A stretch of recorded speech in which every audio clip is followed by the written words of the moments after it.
Hello and welcome. My name is Kate Griffiths from Whole Self Leadership, and I'm coming on today because I want to talk to you about a really important principle or idea that helps us on our journey to wholeness.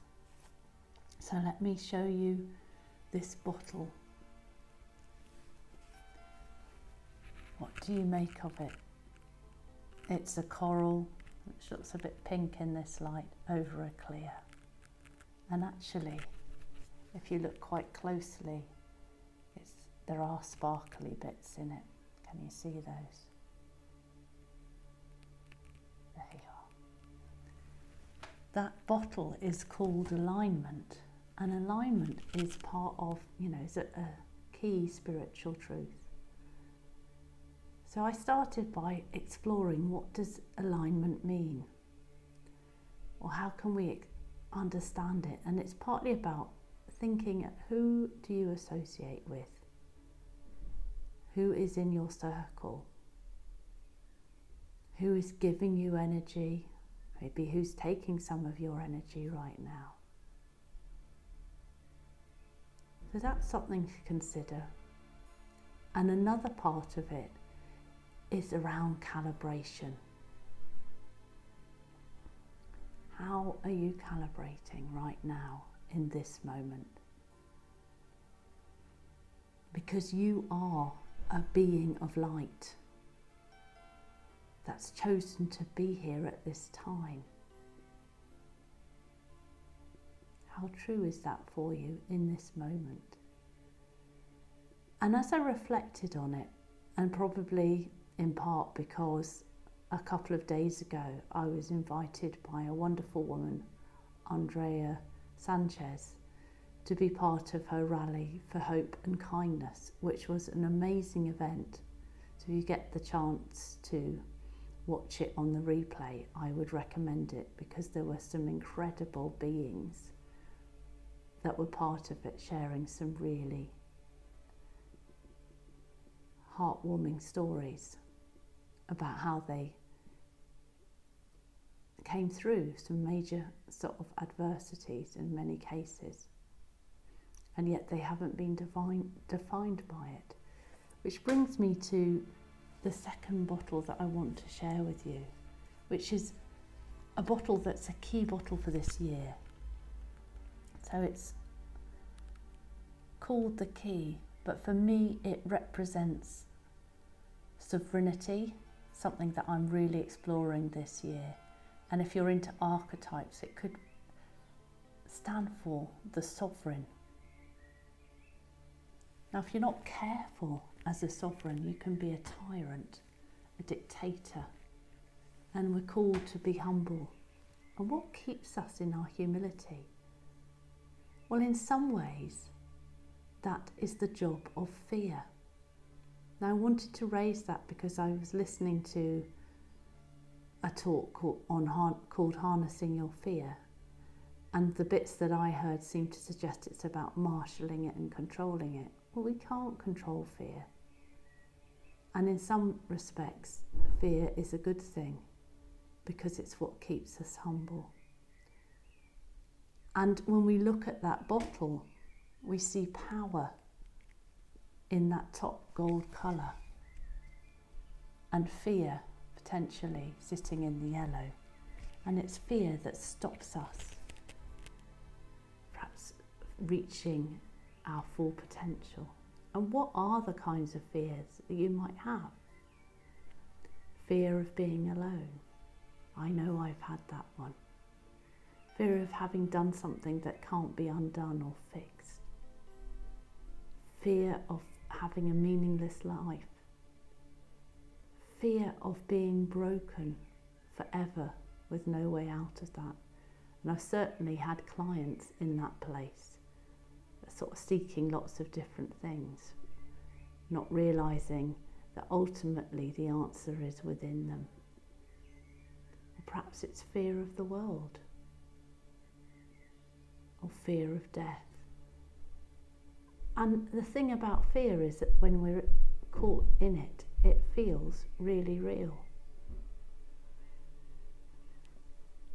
And yet when we explore it, is it not this fear of ourselves on a level? Because when you start to ask yourself, what's the gift here? What am I afraid of? Because when it's at its height, it feels bigger than us, but actually it's within us. So it's definitely smaller than any one of us. As you explore it, you might find the gift that gives you the fuel to carry on. And in colour terms, I would recommend working with one of these bottles. So in some ways this is the complementary to the gold and yellow bottle. It's slightly different. It's a magenta and an indigo.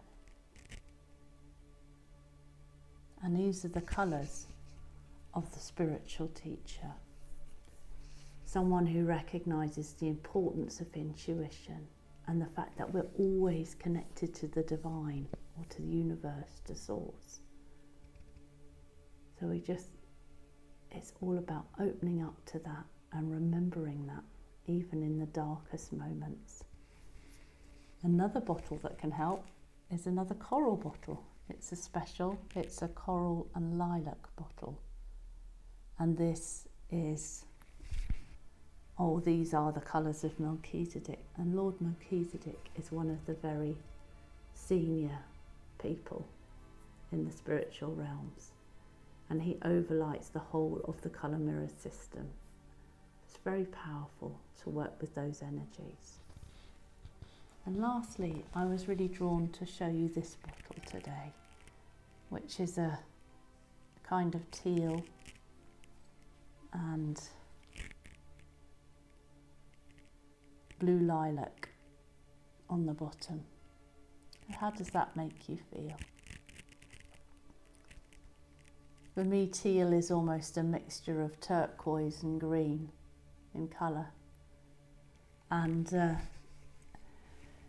we think about those, green is the colour of the heart. Turquoise is about flow.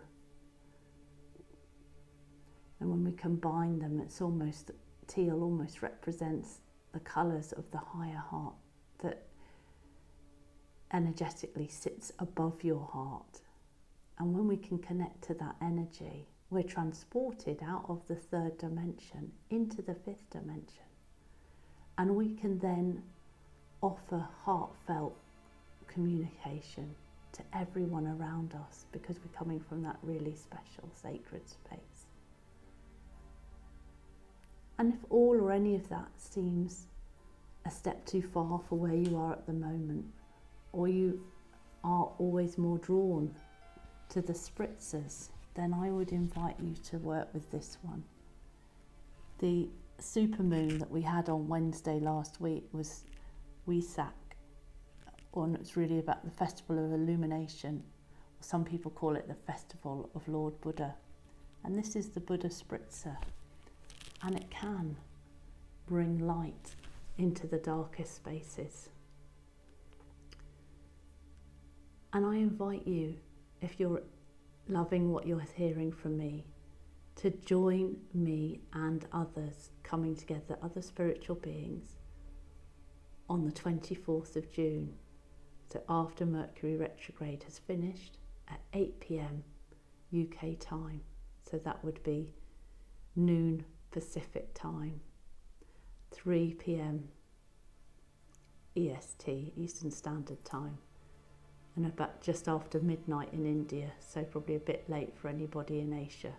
But I'd love you to come and to be part of our conversation, because together we are better, and together we can create the world our hearts know is possible. Thank you so much for watching, and I wish you a wonder-filled week. Bye for now.